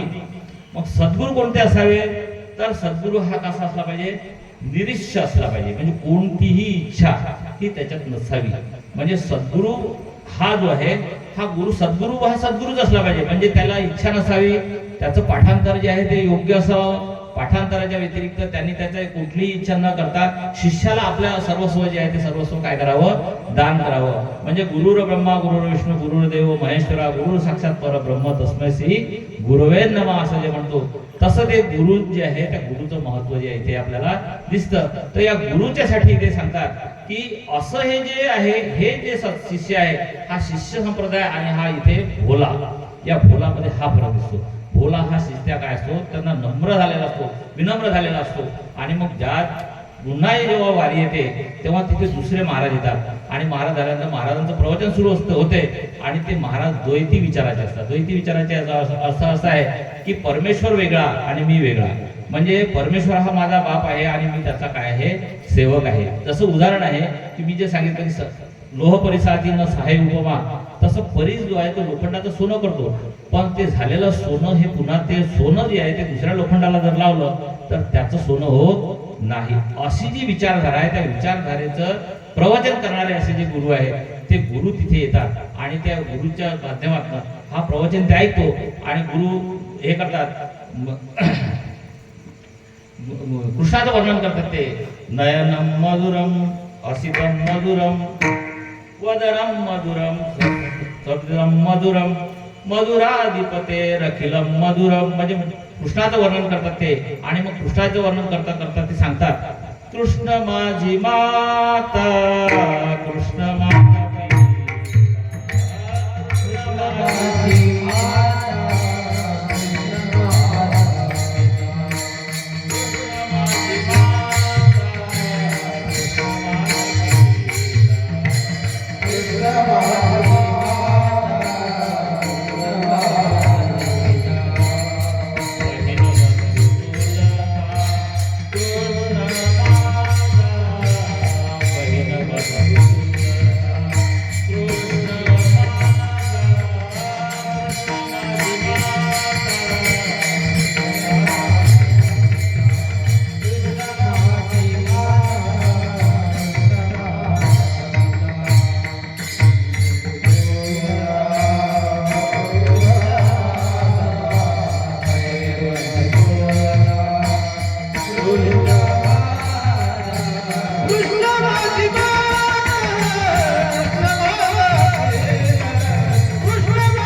माझी सांगत असतात, कृष्ण माझी माता, कृष्ण माझा पिता, बहीण बंधू चुलता कृष्ण माझा, कृष्ण माझे गुरु, कृष्ण माझे तारू, कृष्ण पैल पारू भव नदीचा, आणि कृष्ण माझे मन, कृष्ण माझे जन, कृष्ण माझे सोयरे, असं ते सगळं सांगतात. आणि हा कृष्ण जो आहे हाच मला काय करणार आहे, तारणार आहे. आणि तारणार आहे असं म्हटल्यानंतर हा भोला जो आहे त्या भोलाला असं वाटते की येथे आपल्याला सद्गुरूची जी भेट आहे ती भेट व्हायला पाहिजे. आणि नेमकी आपल्याला सद्गुरू काय झाले, इथे आलेले आहेत. आणि तो पटकन त्या सद्गुरूच्या चरणाशी नतमस्तक होतो आणि सद्गुरूंना म्हणतो की मला काहीतरी सांगा. आता काहीतरी सांगा म्हणजे मंत्र द्या, मला उपदेश करा, मला उपदेशित करा, असं त्या भोलाला काय वाटतं, त्या सद्गुरूने मला करावं. असं जेव्हा तो सद्गुरूच्या चरणाशी लागतो तेव्हा सद्गुरू त्या भोलाकडे पाहतात की आता भाव जो आहे तो भोळा आहे. म्हणजे हा भाव आहे, भाव बळे आकडे विनाकडे तळतळे आवळे तैसा हरी, असं जे आपल्याला ज्ञानेश्वर माऊली म्हणतात की याच्या भाव याचा श्रेष्ठ आहे, भाव वरच्या दर्जाचा आहे. आणि याला जे मिळवायचं आहे ते नेमकं काय मिळवायचं आहे हे आता या सद्गुरूलाही समजत नाही, पण त्याचा भाव जो आहे तो भाव महत्वाचा आहे. म्हणजे हा भाव लक्षात घेऊन ते सद्गुरू त्याला सांगतात, तू फक्त एक काम कर, ये इकडे आणि मला जे आहे ते नतमस्तक, म्हणजे तो चरणाशी येतो, त्याचं पाद्यपूजन करतो. आणि पाद्यपूजन केल्यानंतर ते त्याला मंत्र सांगतात की तू फक्त एवढं म्हणत जा, सोहम, म्हणजे तो मी आहे असं एवढं तुम्हाला सांगतो. आणि तो सोहमचा जप जो आहे तो जप तू करत. आणि हे असं सांगितल्यानंतर तो सद्गुरूच्या चरणाशी नतमस्तक होतो. आणि सद्गुरूच्या चरणाशी नतमस्तक झाल्यानंतर सोहमचा जप म्हणजे तो मी आहे असा जप जो आहे तो सतत सुरू करतो. आणि त्याचं रोजचं नियमित काम परमेश्वराचं म्हणजे सकाळी मंदिरात जाऊन दर्शन घ्यायचं आणि आपल्याला शेतीचे कामं जे आहेत ते शेतीचे कामं करायचे आणि रोज सोहमचा जप जो आहे तो जप करायचा. आणि पुन्हा त्याचा रोजचं संध्याकाळी त्या मंदिरात एकदा चक्कर टाकायचा. समजा कोणी प्रवचनकार कीर्तनकार जर महाराज आले असतील म्हणजे त्या परिक्रमा करताना तर त्या महाराजांच्या अमृतवाणीतून आपण काहीतरी ऐकावं. आणि या निमित्ताने तो तिथे येतो आणि तिथे आल्यानंतर तो ते ऐकतो. दुसरे महाराज जे आहेत ते त्याला तसंच प्रवचन करतात आणि पुन्हा तोच विषय बदलून देतात की मी काय आहे, मी कुठून आलो, मला कुठे जायचं आहे. हा जो विचार आहे तो विचार त्याच्या मनात रुजवतात. आणि हा विचार रुजवत असताना त्याला असं वाटतं की यांना आपण काहीतरी विचारावं म्हणून तो त्या सद्गुरूच्या चरणाशी जातो आणि त्यांना म्हणतो तुम्ही काहीतरी सांगा. आता त्यांनाही असं वाटतं की हा भोळा आहे, याला काय सांगावं. तो म्हणजे तू काय करतो. तो म्हणते मला पहिले गुरु भेटले आणि त्या गुरूंनी मला सांगितलं सोहम असं म्हणायला सांगितलं. म्हणजे बरोबर आहे, त्याच्या व्यतिरिक्त काय करायचं आहे. नाही म्हणजे तुम्ही काहीतरी काही सांगा. मग ते म्हणतात तू त्याच्या आधी काय लाव, फक्त दा लाव, सोहम चालू दे. म्हणजे दासोहम म्हणजे मी त्याचा काय आहे दास. एवढं तो ते करतो आणि दासोहम असं तो म्हणायला शिकतो. दासोहम असं म्हणायला शिकतो तेव्हा हे त्याचा दासोहमचा जप जो आहे तो जप सतत सुरू असतो. आणि हा जप सुरू असताना त्याला पुन्हा त्याचं रोजचे जे नित्यक्रम आहे तो नित्यक्रम त्याचा चालू असतो. आणि या नित्यक्रमातच तो पुन्हा तिसऱ्या वेळी एका महाराज तिथे जेव्हा येतात त्यांचं प्रवचन ऐकतो. आणि त्या प्रवचनाच्या वेळी जेव्हा येतात तेवढ्यात त्याला ज्यांनी सोहम सांगितलेलं असते ते महाराज तिथे येतात. आणि तिथे आल्यानंतर त्या महाराजांना सांगतो मी यांचं प्रवचन ऐकलेलं आहे, आता मला यांना भेटायचं बोलायचं आहे, ज्यांच्याकडून मला काहीतरी पाहिजे. ते म्हणतात अरे तुला दासोहम असं सांगितलेलं आहे, त्याच्या पुढे स लाव म्हणजे सदा सोहम म्हणजे मी काय आहे सतत परमेश्वराचा काय आहे अनुग्रहित आहे, परमेश्वराचा सतत जवळ आहे. म्हणजे जे ब्रह्मवाक्य आहे अहम ब्रह्मास्मी मी ब्रह्म आहे असा जो बोध आहे तो बोध इथे आला होतो. मग इथे जेव्हा बोध होतो तेव्हा त्याला असं समजते की आता आपण एकदम तो नाचायला लागतो, उडायला लागतो. आणि नाचायला उडायला लागतो तेव्हा त्याला असं समजतं गोविंद तुझं सगुण म्हणो की निर्गुण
सगुण निर्गुण म्हणजे परमेश्वराचं रूप जे आहे ते नेमकं कसं आहे तुझं सगुण म्हणू की निर्गुण म्हणजे तुला मूर्तीत पाहू की प्रत्यक्ष जो त्याच्या विरहित आहे असा ब्रह्मांडाला व्यापक जे निळा ज्याला म्हणतो म्हणजे व्यापक तत्व आहे ते व्यापक तुला पाहू असं जे आहे ते त्याला वाटायला लागतं आणि तो नाचायला लागतो. हे त्याचं नाचगाणं पाहून ते जे गुरु आहेत जे पहिले गुरु ज्यांनी त्याला सोहम असं सांगितलेलं आहे ते गुरुंना आश्चर्य वाटतं की हा इतका कसा काय तल्लीन झाला, याला तल्लीन होण्याचं कारण काय, तुम्ही इतकं काय समजलं याला की हा एकदम असं नाचायला लागला तुझं सगुण म्हणू की निर्गुण तुझं हा जेव्हा म्हणतो तेव्हा याला नेमकं काय समजलं म्हणून ते त्याला प्रश्न करतात की भोला तुला हे सदा सोहम पर्यंत तू आला आणि तुला असं वाटतं की तुझं सगुण म्हणू की निर्गुण तो गोविंदू रे म्हणजे परमेश्वर तुलाच आहे असं तर वाटतं. म्हणजे तुला नेमकं काय सांगायचं आहे रे, तर काय सांगायचं असं जेव्हा म्हणतो तेव्हा त्यांना तो पहिल्यांदा गुरुच्या चरणाशी नतमस्तक होतो आणि गुरुच्या चरण स्पर्श केल्यानंतर सांगतो की आता तुम्हाला सांगतो तुमच्या पहिल्या प्रवचनात जे मी ऐकलं ते असं ऐकलं की राम हा जो आहे याचा भक्त रामाचा भक्त म्हणजे प्रभू श्रीरामाचा भक्त हनुमंत आहे आणि हनुमंताला जेव्हा श्रीरामांनी प्रश्न विचारला की हनुमंता तुला काय वाटते, तुला माझ्याबद्दल काय वाटतं, तेव्हा हनुमंतरायाने उत्तर दिलं की तुम्ही शरीराच्या दृष्टीने जर आपण विचार केला तर तुम्ही मला माझे गुरु म्हणजे माझे कोण आहे, तुम्ही परमेश्वर आहे आणि मी तुमचा काय आहे, दास आहे. जीवाच्या दृष्टीने जर विचार केला तर तुम्ही माझे निर्माता आहात, तुमचा मी काय आहे, अंश आहे. असं कोण सांगते, श्रीरामांना श्रीरामांचे भक्त जे आहेत हनुमंतराय सांगतात. आणि आत्म्याच्या दृष्टीने जर विचार केला तर तुम्ही परमात्मा आहे आणि मी तुमचा काय आहे, एक अंश आहे. म्हणजे आत्मा आणि परमात्मा मी काय आहे, एक आहे. म्हणजे शिव, जीव आणि शिव हा एक आहे. असं जेव्हा भोला बोलतो तेव्हा इथे परमेश्वर काय आहे हे भोलाला कळलेलं असते. म्हणजे सांगण्याचं तात्पर्य असं आहे की सद्गुरूची कृपा जी आहे त्या सद्गुरूच्या कृपेने भोलाला जे आहे हे प्रवचनातून जेव्हा तो मंत्र घेतो, दीक्षा घेतो, तेव्हा त्याला स्वतः सगळं जीवन जे आहे ते जीवन काय होतं, समजतं. आणि हे सगळं जीवन समजल्यानंतर तिथे आपल्याला असं दिसतं की भोला काय झालेला आहे की सगळं परमेश्वर जे आहे तो परमेश्वर काय आहे, म्हणजे आत्मिक दृष्टीने जर विचार केला तर परमेश्वर आणि मी कोण आहे, हे एकच आहे. म्हणजे परमेश्वराचा अंशच माझ्यात आहे. परमेश्वर जय म्हणजे मज हृदयी सद्गुरु तेने तारिला हा संसार गुरु, म्हणजे विशेष अत्यादुरु हा ते सांगतात विवेकावरी, म्हणजे हा परमेश्वर आहे तो परमेश्वर मज हृदयी सद्गुरु तेने तारिलो हा संसार गुरु, म्हणून विशेष अत्यादुरु विवेकावरी. आणि जसं डोळ्या अंजन भेटे तै वेळी दृष्टीच फाटा फुटे, मग वास पाहिजे तेथ प्रकट रे महादिधी. म्हणजे जसं डोळ्यात अंजन म्हणजे जसं आपल्याला दिसतं की पायाळू माणसं आहेत, त्या पायाळू माणसांच्या असं सांगतात की पायाळू माणसांना काय दिसतंय, धन दिसते. पण ते धन केव्हा दिसते, जेव्हा तो मांत्रिक त्याच्या डोळ्यात काय घालतो, काजळ घालतो. आणि हे काजळ त्याच्या डोळ्यात घातल्यानंतर ते विशिष्ट प्रकारचे जिथे धन असेल ते धन जसं त्याला सापडते, तसं ते म्हणतात की सद्गुरूची कृपा जी आहे ती डोळ्या अंजन भेटे तेव्हा दृष्टीशी फाटा फुटे. आणि हे फाटा फुटल्यानंतर जसं आपण म्हणतो की गुरुशिवाय काही आपल्याला सोय नाही, तसं आपण जे सकाळी जो काकडा करतो त्या काकड्यात आपल्याला असं दिसते की बाबा अहंकार निशी घनदाट गुरु वचने फुटली पहाट. म्हणजे बाबा अहंकार हा जो जे आहे सकाळचा काकड्यातला आपल्याला दिसतो अभंग म्हणजे अहंकाराच्या दृष्टीने, तर गुरु वचने फुटली पहाट. म्हणजे गुरुच्या वचनातून परमेश्वराची प्राप्ती जी आहे ती आपल्याला होऊ शकतं. मग परमेश्वराची प्राप्ती जर होत असेल, परमेश्वर आपल्याला मिळत असेल, म्हणजे तो सत्शिष्य जो आहे त्या सत्शिष्याला नेमकं काय होते, म्हणून दुसऱ्या चरणात तुकाराम महाराज म्हणतात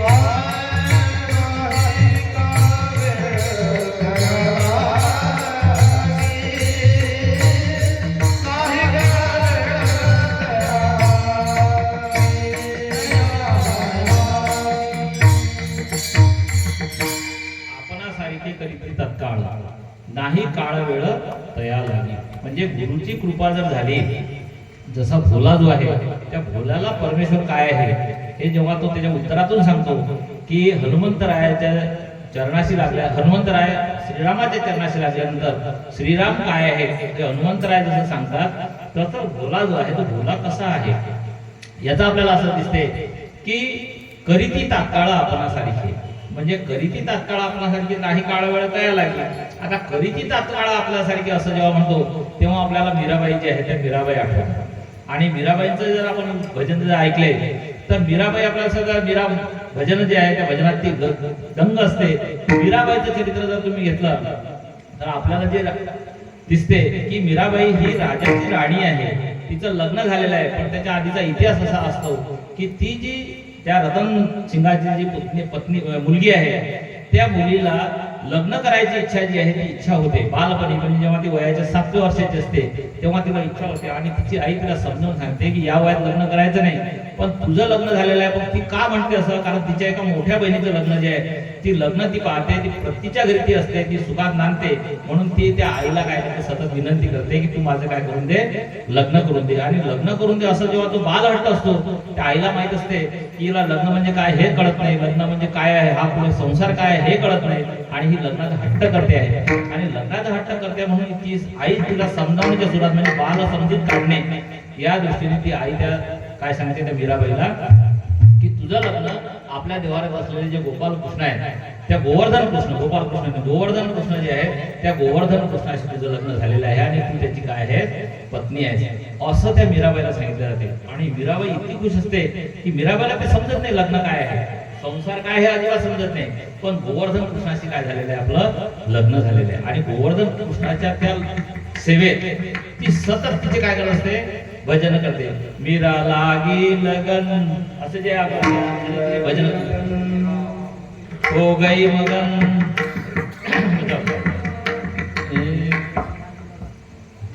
लागी लगन मीरा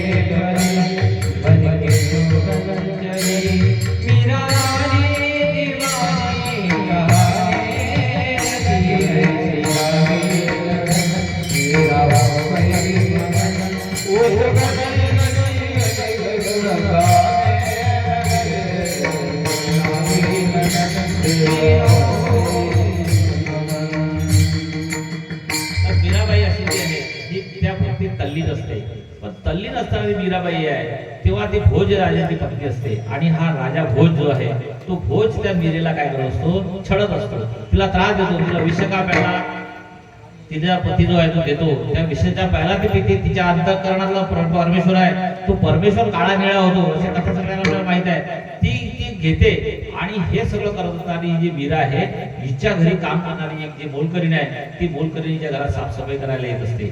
आता ही मोलकरीण जी आहे ती मोलकरीण एकदा आजारी पडते म्हणून तिचा मुलगा जो आहे तो मुलगा त्या घराची साफसफाई करायला येतो. आणि हा साफसफाई करायला येणारा जो मुलगा आहे तो मुलगा काही छोटा नसतो, तो चांगला तरुण असतो. आणि तरुण असलेला जो मुलगा आहे तो मुलगा म्हणजे इथं लग्न झाल्यावरची गोष्ट आहे, तरुण असलेला मुलगा हा भोजराजाच्या घरी येतो. आणि भोजराजाच्या घरी आल्यानंतर याची नजर त्या मीरावर पडते. आणि मीरावर जेव्हा पडते तेव्हा मीरा ही एकाकी असते, तिला त्या संसारातला जो आहे तो छळ सुरू असतो. आणि या छळापायी तिला एका रूम मध्ये काय केलं जाते, एका महालात डांबून ठेवलं जाते. आणि त्या महालाची स्वच्छता करायला हा आईच्या जागेवर हा मुलगा जातो, म्हणजे तो तरुण असतो, तो तिला पाहतो आणि त्याची सतत काय होते, इच्छा होते की हिच्याशी आपण काय करावं, लग्न करावं. आता कामुक माणसाला हा विचार येतो की ही राजाची पत्नी आहे, ही काय आहे, विरक्त आहे, हा विचार त्याच्या डोक्यात येत नाही. कारण कामुकाला सगळं जग कसं असते हे विचित्र वाटते आणि तो तिची इच्छा जी आहे तो व्यक्त करतो, पण ती इच्छा बोलायची कशी, कारण राजाची पत्नी आहे, जरी ती एकटी राहत असेल, जरी ती संसारी नसेल, तरी तिच्याशी लग्न करणं म्हणजे जीवाशी काय आहे, गाठ आहे. तो शब्द जरी काढला तरी इथे चिरच्छेद व्हायची शक्यता आहे. म्हणून तो घरी येतो, त्याच्या आईला सांगतो. आई म्हणते हे बोलणं बरोबर नाही, कारण तुला असं बोलणं, ते मीरेशी असं व्यवहार करणं हे कितपत उच्च आहे. कारण मीरा ही कशी आहे, ती उच्च पदाला पोहोचलेली आहे, ती संत आहे आणि परमेश्वराची ती एकरूप आहे, एकसंग आहे, आत्मा तोच परमात्मा असं जाणणारी ही जी मीरा आहे ती मीरा एकरूप झालेली आहे. आणि एकरूप झालेल्या मीरेला तू तिच्याबद्दल असा विचार करतोस हे घाण आहे असं ती आई त्या मुलाला पदोपदी समजून सांगते. पण तो हट्ट धरतो की मीरा माझ्याशी लग्न करेल तरच मी जगेल, नाही तर एरवी मला जगायचं नाही. असा तो त्या दिवसापासून अन्न आणि पाणी हे सोडून देतो. 20-21 दिवस जातात, आई रोज कामाला येते, तिचा जीव तिडतीड तुटत असतो की माझा मुलगा जो आहे तो काय होतो, या मीरेच्यासाठी लग्नासाठी हट्ट करतो आहे. आणि हे सगळ्या गोष्टी कशा आहेत, अशक्य आहे, अशक्य गोष्टी आहेत, शक्य नाहीत. मग हा प्रश्न जो आहे एक दिवस त्या आई जी आहे ती धाडस करते की मीराच्या कानावर हा प्रश्न टाकावा. मीरा याच्यात काहीतरी काय करत, कारण ती संत आहे, साध्वी आहे आणि काहीतरी ती मार्ग शोधेल असं म्हणून ती जी बाई आहे मोलकरीण, ती मोलकरीण भीत त्या महालात जाते. आणि मीरा तिथे जेव्हा पाहते तेव्हा ते म्हणते, आई तुम्ही कशा काय असे आज उदास दिसता. त्या आई जेव्हा उदास दिसता असं म्हणतात तेव्हा त्या बाईला वाटते की या एवढ्या मोठ्या महाराणींनी मला काय म्हटलेलं आहे, आई म्हटलेलं आहे तिचं अंतःकरण सद्गतीत होते आणि सद्गतीत झाल्यानंतर तिचा तो भाव विसरून जाते की माझ्या मुलांनी काय म्हटलेलं आहे, माझ्या मुलाला हिला पत्नी करायचं आहे म्हणजे मला हिला सून करायचं आहे, असा भाव तू विसरते आणि तिच्या चरणाशी ती नतमस्तक होते आणि रडायला लागते. म्हणजे आई सांगा काय झालं. मग त्या प्रश्न पडून त्या मोलकरणाला नेमकं काय सांगायचं आहे. पण आपल्या अंतःकरणात किंवा आपल्या मनात जे विचार आहे ते विचार टाकून ठेवण्यापेक्षा संतांजवळ सांगितलेले मोकळे संत काहीतरी त्याच्यावर काय करतात, मार्ग सुचवतात. म्हणून ती आई त्या मीराबाईला सांगते की माझा मुलगा असा हट्ट करतो आहे की त्याला तुझ्याशी लग्न करायचं आहे. आता मीरा संत प्रवृत्ती आहे, सात्विक पदाला गेलेली आहे, परमेश्वराशी एकरूप आहे, कृष्णाची भक्त आहे. कृष्ण आणि त्या मीरेचा अनन्य संबंध आहे आणि कृष्ण आणि मीरेचा अनन्य संबंध असल्यानंतर तिचा हे लौकिकातलं असलेलं जे जीवन आहे हे जीवन तिने सोडलेलं आहे. विवाह, मुलं बाळ, संसार या लौकिकाशी तिचा काहीही संबंध नाही. पण जेव्हा हा त्या मोलकर्णीचा मुलगा हट्ट धरतो तेव्हा मीरा त्याला एका क्षणात सांगते त्या बाईला की तुझ्या मुलाचा हट्ट जे आहे ते मी पुरवेल, पण माझी एक अट आहे आणि ती अट अशी आहे की त्यांनी ओम नमो भगवते गोवर्धनाय नमः असं म्हणायला पाहिजे. त्याचा जप त्याला करायचा आहे आणि हा जप किती दिवस करायचा आहे, फक्त त्याला 4 दिवस. 5व्या दिवशी मी माझ्या गोवर्धन गुरुला मी विचारेल की यांनी जप बरोबर केला की नाही आणि हा जप जर तो बरोबर करत असेल तरच मी काय करेन, तुमच्या मुलाशी लग्न करेल, एरवी करणार नाही. हे त्याला हा निरोप त्याला तुम्ही माझा सांगा. आणि ती बाई तप तात्पत एकदम पटकन घरी येते. घरी आल्यानंतर ती तिच्या मुलाला हा निरोप सांगते की मीरा असं मीराला तुझा प्रश्न सांगितला आणि मीराबाईने काय केलं, असा मंत्र तुला सांगितलाय, ओम नमो भगवते गोवर्धनाय नमः. आणि ओम नमो भगवते गोवर्धनाय नमः असं जे आहे हे जर तू हा जप करत असशील तर मीरा तुझ्याशी लग्न करायला काय आहे, तयार आहे. आणि मीरा तुझ्याशी लग्न करायला तयार आहे असं म्हटल्याबरोबर याला खूप आनंद होतो आणि याला असं वाटते हे लग्न करते ना मीरा, मग आपण ओम नमो भगवते गोवर्धनाय नमः म्हणायला काय हरकत आहे. आणि ओम नमो भगवते गोवर्धनाय नमः असा जप किती दिवस करायचा आहे, 4 दिवस. म्हणजे 24 तास, एका दिवसाचे 24 तास असे 4 म्हणजे साधारणतः 100 तास जे आहे ते 100 तास असा आपल्याला गृहीत धरा की तेवढा तो जप करायचा आहे. आणि या जपाची परीक्षा कोण घेणार आहे, मीराबाई गोवर्धन दास गोवर्धनाला विचारणार आहे, म्हणजे त्या कृष्णाला विचारणार आहे की यांनी जप केला की नाही. कारण ही अंतर्ज्ञानाने परमेश्वराशी एकरूप आहे. परमेश्वर हिच्याशी रोज बोलत आहे, कोणाशी, मीराबाईशी. आणि मीराबाईशी परमेश्वर जर बोलत असेल तर मीराबाईला निश्चितच ते समजते की यांनी जप केला की नाही. 4 दिवस हा जेव्हा जप करायला लागतो, परमेश्वराचा जप जेव्हा करतो, ओम नमो भगवते गोवर्धनाय नमः, ओम नमो भगवते गोवर्धनाय नमः, ओम नमो भगवते गोवर्धनाय नमः, हा हे विसरून जातो की आपल्याला काय करायचं आहे, मीराशी लग्न करायचं आहे. लग्नाचा विचारच विसरून जातो हा. म्हणजे गोविंद रे गोविंद म्हणजे याचा परमेश्वर जो आहे तो परमेश्वराला याचा काय आहे तो चिंतन आहे तो. म्हणजे हे तुझं सगुण मनोगुण निर्गुण जसं आपण म्हटलं तसं परमेश्वर हाच माझा आहे, मी परमेश्वराचा परमेश्वर माझा, मी परमेश्वराचा परमेश्वर माझा, असं याचं चिंतन त्याचं सतत सुरू असतंय. आणि सतत चिंतन सुरू झाल्यानंतर जेव्हा त्याला 3रा दिवस उजाडतो, 4थ्या दिवशी आई त्याला विचारते की अरे तुझं जे आईशी तो बोलायला तयार नसतो, त्या दिवसातही तो अन्नपाणी घेत नाही आणि एकच जप सुरू असतो, ओम नमो भगवते गोवर्धनाय नमः. आणि जेव्हा ओम नमो भगवते गोवर्धनाय नमः असा 4था दिवस येतो तेव्हा 4थ्या दिवशीच्या संध्याकाळी मीराबाई तिथे त्याच्या दारात हजर होतात. आता राजाची पत्नी राजमहालातून जेव्हा तिथे येते तेव्हा तिथे आल्यानंतर त्यांनी काय करावं, त्या मुलांनी त्यांनी सरळ त्या लग्नाची मागणी करावी. पण तिथे त्याला साक्षात्कार होतो, ओम नमो भगवते गोवर्धनाय नमः याने तो परमेश्वराशी काय होतो, एकरूप इतका एकरूप होतो की परमेश्वर माझा आणि मी परमेश्वराचा असा एकरूप होतो. आणि तो हे सगळं विसरून जातो.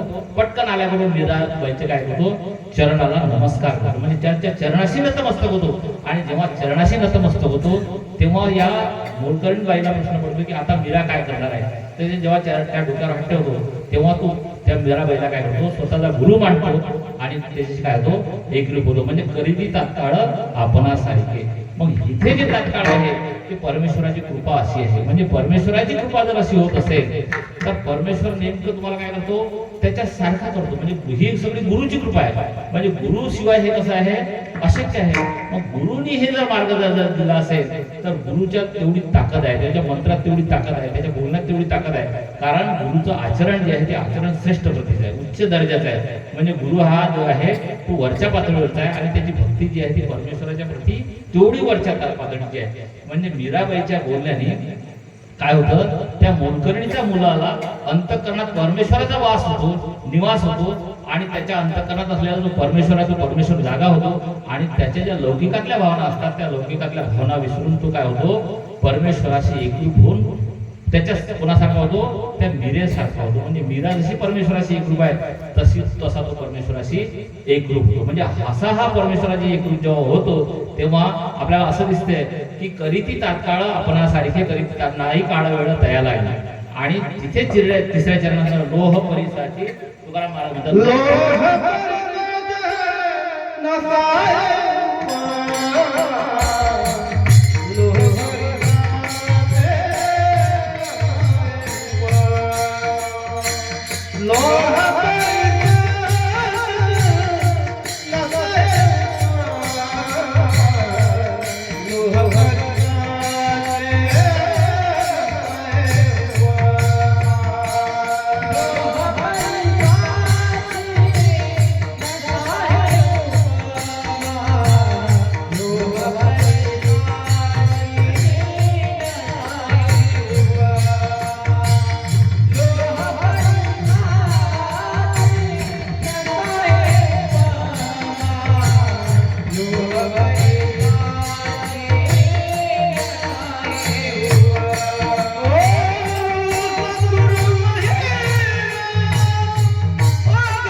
लोह परिसाची न साहे उपमा सद्गुरु महिमा अगाधशी. म्हणजे लोह आणि परीस हे जे उदाहरण सांगितलं आहे तसा सद्गुरूचा महिमा हा असा आहे. म्हणजे सद्गुरू जे आहेत ते आपणासारखे करीची तात्काळ नाही काळ वेळ दया लागली.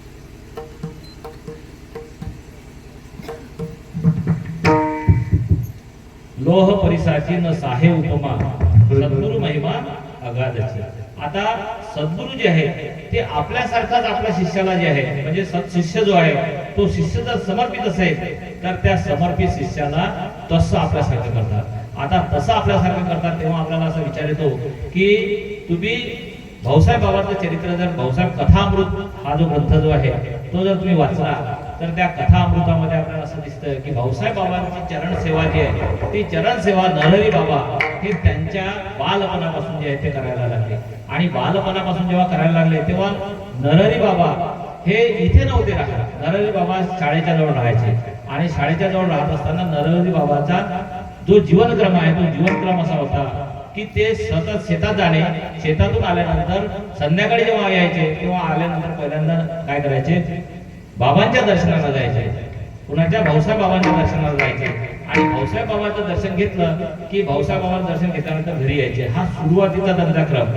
आणि सुरुवातीच्या त्या क्रमामध्ये जेव्हा ते जायचे आणि हळूहळू असं त्या भाऊसाहेब बाबांचे ते सेवेसाठी रद्द झाले की जे संध्याकाळी जायचे ते सकाळपासून सकाळी जायला लागले. उठल्याबरोबर भाऊसाहेब बाबांच्या तिथे जायचं, निवासस्थानी जायचं. त्यांचं ते निवासस्थान आजच्यासारखं निवासस्थान नव्हतं. जसं आपण विट्रिफाईड स्टाईल बसवलेलं दिसत घरात त्या टाईल अशा नव्हत्या. तेव्हा साधं घर ती कुटी जी आहे ती कुटी सारवून द्यायची. त्या कुटीत आपल्याला जे चूल असेल त्या चुलीसाठी सरपण जे आहे ते सरपण आणायचं. प्रसंगी भाऊसाहेब बाबांना जे सकाळचं जे हे आहे चहा आहे तो चहा करून द्यायचा, हे नरहरी बाबा नित्य नियमाने करायचे. आणि नित्य नियमाने हे करत असताना गावातील लोक, तो कथामृत जर तुम्ही वाचलं तर त्या कथामृतामध्ये गावातील लोक त्यांना नावं ठेवायचे की हा नरहरी वेडा झाला आणि या नरहरीला या शिक्षकाची सेवा करण्याचं काय करायचं आहे आणि याला काय प्राप्त करायचं आहे, हा अडाणी माणूस आहे आणि अडाणी पोराने याने काय सेवा करून याला काय मिळणार आहे. पण नरहरी बाबाचा खरा गुरु जे आहे त्या गुरुप्रती असलेला जो भाव आहे, सेवाभाव, तो सेवाभाव तिथे समर्पित होता. आणि कोणी वंदो अथवा निंदो मला त्याचा काही संबंध नाही. म्हणजे माझा एकच फक्त धंदा की मी काय करेल, गुरुची चरणाची सेवा करेल. आणि नरहरी बाबा सतत गुरुच्या चरणाच्या सेवेशी जायचे, रथवायचे आणि एवढे एकरूप व्हायचे की गुरुचं चरण, गुरुचं दर्शन झाल्याशिवाय ते पुढे कामाला सुरुवात करत नव्हते. मग त्या कामांमध्ये, गुरुच्या कामांमध्ये, गुरुच्या जे पूजनासाठी लागणारे जे फुलं आहेत ते फुलं तोडून आणणे, हार करून देणे, त्याची पूर्व तयारी करून देणे. आणि ती सगळी तयारी झाल्यानंतर नरहरी बाबांनी आपला स्वतःचा जीवनचरित्राचं चालवण्यासाठी शेतात काम करायचं. असं सतत चालू असायचं. आणि हे चालू असताना लोक जे आहेत ते नावं ठेवायचे, ते नावाच्या ठेवण्याशी त्याचा काही संबंध ते ठेवायचाही नाही. आपण फक्त गुरु आहे, गुरु माझा आणि मी गुरु होता असे आम्ही राहायचे. आणि एवढे एकरूप व्हायचे की जेथे जातो तेथे तू माझ्या संगाती. जे आता इथे आपल्या तुकारामांचा अभंग आहे, जेथे जातो तेथे तू माझ्या संगाती, जेथे जातो तेथे तू माझ्या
सतत नरहरी बाबाच्या सोबत असायचे. म्हणजे नरहरी बाबांनी जे काय कृती बाबांच्या सेवेसाठी केलेली असेल ती सगळी सेवा जी आहे ती प्राप्त व्हावी याच्यासाठी सतत बाबांचा वरदहस्त जो आहे, म्हणजे भाऊसाहेब बाबांचा वरदहस्त नरहरी बाबांवर असायचा. म्हणजे जिथे जिथे बाबांच्या सेवेसाठी नरहरी बाबा जायचे, फुलं तोडायला जायचे, पानं बेलपानं आणायला जायचे, तिथे तिथे नरहरी बाबाच्या कृपेने त्यांना ते सहज उपलब्ध व्हायचं, सहजता असायची. असा एक प्रसंग जो आहे तो प्रसंग आपल्याला त्या कथामृतात दिसतोय की बाबा जे आहे ते अडगावला होते, भाऊसाहेब बाबा जे आहे ते अडगावला होते आणि भाऊसाहेब बाबांनी अनुष्ठान केलेलं होतं. ते अनुष्ठान असं होतं की तिथे महादेवाचा जप जो आहे ते जप त्यांचा सुरू होता आणि हे अनुष्ठान जे आहे ते अनुष्ठान सुरू असताना त्याचं पारणं जे आहे ते पारणं फेडायचं होतं. आणि पारण्याच्या दिवशी साधारणतः 25-50 लोकांना हे आपण महाप्रसादाचं आयोजन जे आहे ते आयोजन करावं आणि या महाप्रसादासाठी नरहरी तू काय कर, काहीतरी व्यवस्था आपल्याला करायची आहे. म्हणून तेव्हाचं जे दान करणारे जे लोक आहेत त्यांनी ती व्यवस्था करून दिली. स्वयंपाकाला सुरुवात झाली. स्वयंपाकाला सुरुवात झाल्यानंतर आता महाप्रसाद जो आहे तो महाप्रसाद करायला म्हणजे अर्पण करण्याच्या आधी परमेश्वराला तो नैवेद्य जे आहे तो नैवेद्य न्यायचा आहे. आणि बाबा इकडे ध्यानाला बसलेले आहेत आणि बाबांनी नरहरी बाबांना सांगितलं, नरी अरे प्रसादाची व्यवस्था जर झाली असेल म्हणजे स्वयंपाक तयार झाला असेल तर लोक म्हणजे देवाला नैवेद्य दे आणि नैवेद्य दिल्यानंतर या लोकांना काय कर, महाप्रसादासाठी तू निमंत्रित कर. आणि जेव्हा नरहरी बाबांनी हे सगळं दृश्य पाहिलं की समोर जे 550 लोकांच्या जेवणाची व्यवस्था केलेली आहे, महाप्रसादाची व्यवस्था केलेली आहे, तिथे 100 ते 150 लोक हजर आहेत. आणि 150 लोक हजर असताना स्वयंपाक मात्र किती लोकांचा आहे, 50 लोकांचा आहे. आणि या 50 लोकांच्या स्वयंपाकात 150 लोक जेवतील कसे, हा प्रश्न नरहरी बाबांना पडला. नरहरी बाबा जेव्हा बाबांच्या जवळ गेले तेव्हा बाबांना त्यांनी सांगितलं की बाबा मी व्यवस्था करतो आहे, पण बाहेर काय आहे, पत्रावळीसाठी आपल्याला व्यवस्था करायची. बाबा सांगू शकत होते की स्वयंपाक कमी पडेल. मग 150 लोक साधारणतः जमलेले आहेत, आपल्याकडे 50 पत्रावळी आहेत, आपल्याला 150 पत्रावळीची व्यवस्था करायची आहे. लगेच भाऊसाहेब बाबांनी नरहरी बाबांना सांगितलं की जा, इथे अडगाव काय आहे, जवळ आहे. कुठली गोष्ट आहे, द्वारकेश्वरची. आणि अडगाव इथे जवळच आहे, तिथे तू जा आणि तिथे पत्रावळी जी आहे ते काय होईल, तुला मिळतील. आणि नरहरी बाबाचा आदेश म्हणजे गुरुचा आदेश घेतला, समोर घेतला आणि लगेच ते काय करायचं, निघाले. आता ते अडगाव ते द्वारकेश्वर इतकं काही सहज चालण्यासारखं अंतर नाही, आपल्याला काही सोयी नाही. म्हणजे गाडी असेल किंवा कुठले वाहन असेल, पायी तो मार्ग होता. आणि पायी बाबा जे आहे ते नरहरी बाबा निघाले. रस्त्यात जेव्हा ते निघाले तेव्हा त्यांच्या मनात एकच फक्त गुरुच्या प्रतिभाव की 150 लोकांना जेवण द्यायचं आहे, 150 लोकांना महाप्रसाद द्यायचा आहे, 50 लोकांचा तयार आहे आणि आपल्याला 150 पत्रावळी आणायची आहे. पत्रावळी कुठे मिळते, हा एकच गुरुचरणाशी समर्पित असलेला भाव जेव्हा आपल्याला दिसतो तेव्हा नरहरी बाबांना मध्ये रस्त्यात एक पत्रावळी आणि द्रोण विकणारी बाई जी आहे ती दिसते आणि ती म्हणते पत्रावळी घ्या, द्रोण घ्या. आणि पत्रावळी घ्या, द्रोण घ्या असं जेव्हा ती म्हणते तेव्हा नरहरी बाबा थांबतात की अरे हे तर आपल्याला परमेश्वराचीच कृपा म्हणजे गुरुचीच कृपा की ही द्रोण देणारी विकणारी किंवा पत्रावळी विकणारी बाई आपल्याला पुढे भेटली, मध्येच रस्त्यात भेटली. आणि या बाईकडून आपण काय करू, पत्रावळी घेऊ. आणि बाबा लगेच तिच्याजवळ जातात आणि तिला सांगतात की मला 150 पत्रावळी पाहिजे. तर 150 पत्रावळी म्हटल्याबरोबर ती बाई म्हणते माझ्याकडे 150 पत्रावळी आहे, तर 150 द्रोण आहे. हे द्रोण आणि पत्रावळी काय करतात, नरहरी बाबाच्या ती बाई अर्पण करून देते की आणि त्याच्या मोबदल्यात नरहरी बाबा तिला पैसे देतात. पटकन नरहरी बाबा ते पत्रावळी घेतात आणि द्वारकेश्वर संस्थानला येतात. संस्थानला आल्याबरोबर नरहरी बाबा लवकर आले म्हणून भाऊसाहेब बाबा प्रश्न करतात की नरी तू इतक्या लवकर कसा काय परत आलास रे. जेव्हा नरहरी परत आले तेव्हा बाबांनी केलेला प्रश्न, तेव्हा बाबांना नरहरी बाबांनी दिलेलं उत्तर की मध्ये एक मला पत्रावळी विकणारी बाई दिसली आणि त्या पत्रावळी विकणाऱ्या बाईने मला त्या दिल्या, त्याच्यामुळे मला अडगावला जायचं काम पडलं नाही, मध्येच पत्रावळी मिळाल्या म्हणून मी इथे आलो.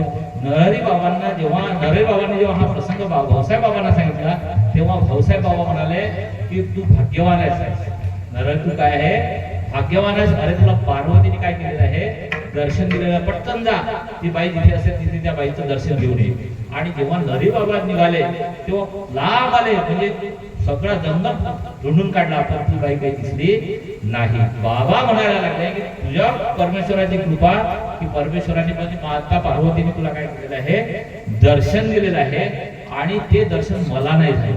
सतत बाबा ध्यास करायचे की मला काय झालं पाहिजे, दर्शन झालं पाहिजे, पण माझ्या शिष्याला दर्शन झालं. म्हणजे हे जे आहे हे आपल्याला असं दिसतं. आणि इथे आणखी आपल्याला असं दिसतंय की लोह परिसाची न सहाय उपमा सद्गुरु महिमा अगाधची. आता लोह परिसाची न सहाय उपमा याचा अर्थ असा आहे की नरहरी बाबाच्या जीवनातले प्रसंग असे आहेत जे पोथीत नाही, पण नरहरी बाबाच्या सोबत सेवेला असलेले जे सुधाभाऊ जोंजाळ आहे त्या सुधाभाऊ जोंजाळाच्या मुखातून मी ऐकलेला प्रसंग असा आहे आजचा की इथे जे नरहरी बाबा जे काम करायचे किंवा लोकांची सेवा करायचे, औषधोपचार करायचे, ते औषधोपचार करत असताना त्यांच्या हाताला एवढं यश होतं की परमेश्वर अक्षरशः त्यांच्या मदतीला धावून यायचे.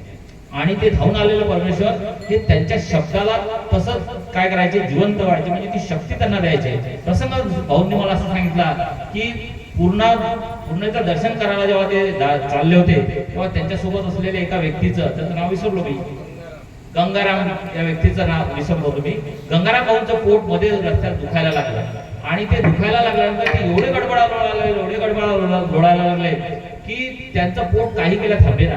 बाबांना नरहरी बाबांना प्रश्न पडला की आता या पोटाचं करायचं का, रात्रीची वेळ आहे आणि या पोटासाठी उपचार काय करायचा, औषध इथे काय सापडायचं शोधायचं कुठे. म्हणून नरहरी बाबांना रस्त्यात एक बैलगाडी दिसली आणि त्या बैलगाडीच्या तिथे बाजूला गेले आणि नरहरी बाबांनी काय करावं तर त्या बैलगाडीच्या चाकातलं जे वंगण आहे ते वंगण घेतलं, ते हाताला घेतलं आणि थोडीशी माती घेतली, त्या मातीने आणि वंगण एकत्र करून त्याची गोळी तयार केली आणि ती गोळी घेऊन ते त्या गंगारामच्या जवळ आले आणि गंगारामच्या जवळ आल्यानंतर सांगितले, गंगाराम हे औषध सापडलं, हे औषध घे. आणि गंगारामने ते औषध जे आहे ते घेतल्याबरोबर गंगारामला अवघं काही मिनिटात ते पोट दुखणं जे आहे ते बंद झालं आणि बंद झाल्यानंतर गंगाराम शांत झाला आणि शांत झाल्यानंतर इथे आपल्याला असं दिसतं की गंगाराम शांत झाला, पण ही कृपा जी आहे ती कृपा नरहरी बाबा स्वतः कधी म्हणायची नाही माझी कृपा आहे. ही कृपा कोणाची आहे? भाऊसाहेब बाबांची आहे. भाऊसाहेब बाबांच्या कृपेने हा जो प्रसाद आहे, हा प्रसाद म्हणजे हा औषध हे तुला मिळालं आणि तू काय झाला? दुरुस्त झाला. म्हणजे तरी ती तात्काळ आपण सारखे म्हणजे हे जे आहे जसं भाऊसाहेब बाबांनी नरहरी बाबांना केलं त्या दृष्टीने इथे आपल्याला दिसतं की सद्गुरु महिमा अगाधची आहे, अगाध महिमा आहे. आणखी असे प्रसंग त्यांनी मला सांगितलेला आहे त्या वचनामृतात आपल्याला दिसते बाबांच्या अमृतात, त्या कथामृतात असे प्रसंग आलेले आहेत की भाऊसाहेब बाबांनी कितीतरी लोकांचे रोग जे आहेत, कितीतरी लोकांच्या समस्या आहेत, त्या समस्यांचं काय केलेलं आहे? निवारण केलेलं आहे. म्हणजे लोह परिसाची न साहे उपमा सद्गुरु महिमा अगाधच. आणि अशा अगाध असलेल्या सद्गुरु जे आहे त्या सद्गुरूच्या चरणी लीन होताना तुकाराम महाराज शेवटच्या चरणात म्हणतात, तुका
म्हणे कैसे आंधळे हे जग गेले विसरोनी खऱ्या देवा.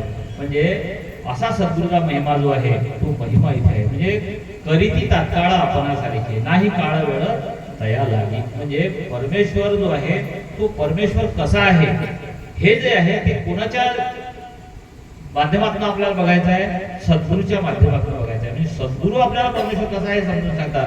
साधं उदाहरण असं आहे की एकाचा दात जो आहे, दात ठणक हा सगळ्यांना प्रकार माहिती आहे. दात भयंकर ठणकतात आणि असं वाटतं नको हे दात. म्हणजे वयाची साधारणतः 50 उलटली की प्रत्येकाचे दात जे आहेत ते ठणकतात. आता हे आमचे टाळकरी मंडळात हे 50 नाही आहे, पण मराठा भरसाकडे महाराज आहेत 50 झाले की दात जे आहेत ते भयानक ठणकतात. म्हणजे दाताची कीड जी आहे ती कीड लागते आणि अनुभवी लोक सांगतात की दात इतका भयानक ठणकतो की असं वाटतं हा दात नकोच, त्याच्या डोकं दुखते. आणि असाच हे दात काढणारा ज्याचा दात ठणकतो तो दात काढणाऱ्या डॉक्टरकडे जातो, दात दुरुस्ती करण्यासाठी जातो आणि दात काढणाऱ्या डॉक्टरकडे जातो तेव्हा त्याचं ते सतत त्या डोक्याकडे भान आणि त्या दाताकडे भान असतं.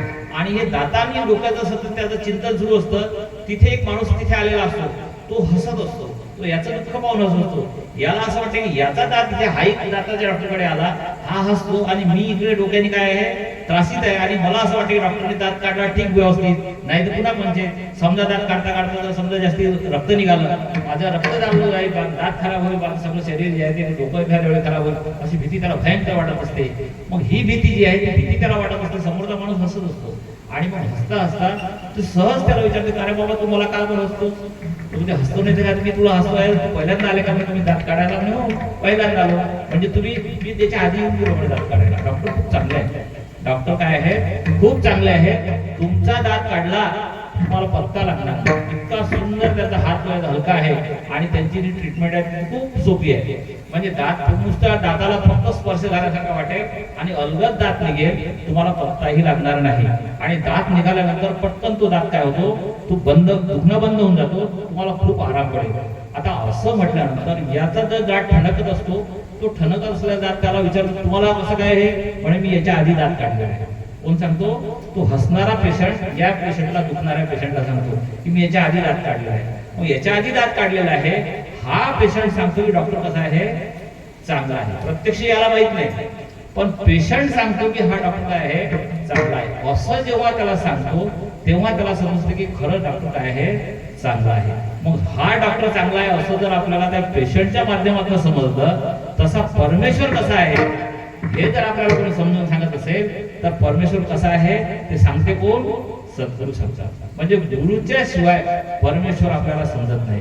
मग परमेश्वराचे जे आहे ते चालते बोलते गुरु जे आहेत ते म्हणजे काय आहे परमेश्वर आहे. म्हणजे आधी वंदावे गुरुचरण, तेव्हा तुम्हाला परमेश्वराची काय होते प्राप्ती होते. म्हणजे या भूवरचे देव जे आहे ते देव म्हणजे कोण आहे? सद्गुरू आहे. आणि हे सद्गुरूचा निवासस्थान कुठे आहे? आपल्या भाबेरी या ग्रामात आहे. आणि नुसतं सद्गुरूचा निवास नाही, सद्गुरूंचे शिष्य भाऊसाहेब बाबांचे शिष्य नरहरी बाबा ज्यांनी त्या भाऊसाहेब बाबांनी नरहरी बाबांना आपणासारखे केलं, त्या नरहरी बाबांचा निवास जो आहे तो कुठे आहे? आपल्या भांबेरी गावात आहे.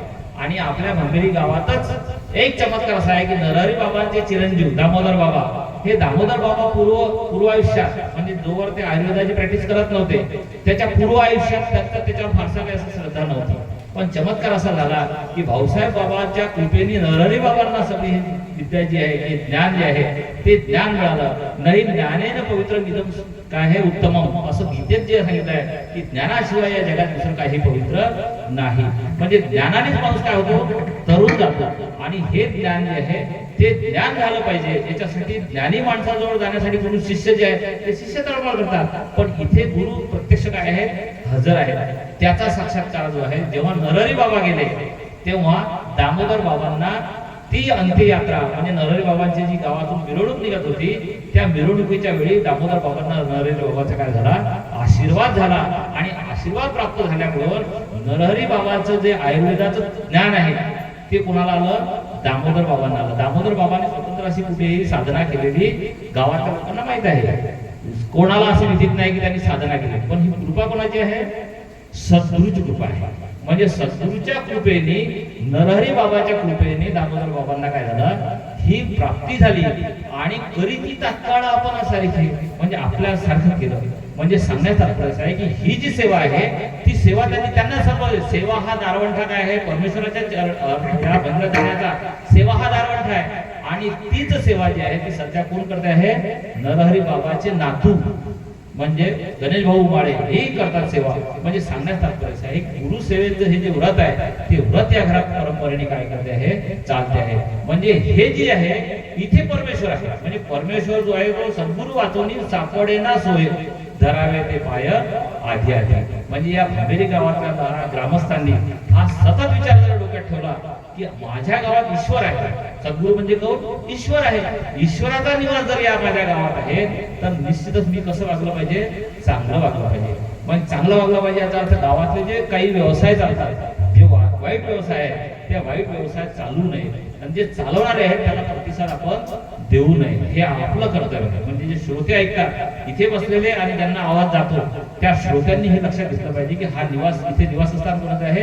परमेश्वराचं निवासस्थान आहे. आणि या परमेश्वराच्या निवासस्थानात आपलं स्वतःचं जीवन म्हणजे सापडेना सोय म्हणजे कृतार्थ जर करायचं असेल तर आपल्याला काय केलं पाहिजे? परमेश्वराच्या चरणी म्हणजे सद्गुरूच्या चरणी नतमस्तक झालं पाहिजे.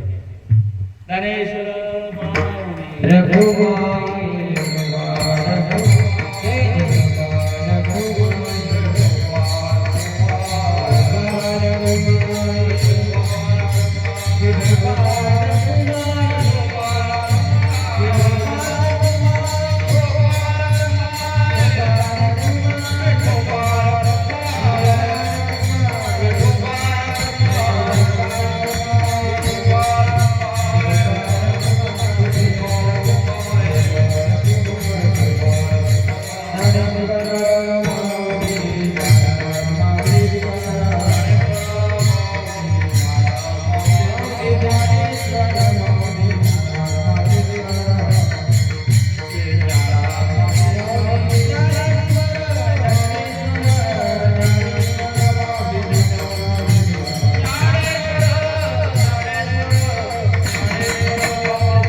सद्गुरु वाचून सापडेना सोय, धरावे ते पाय आधी आधी.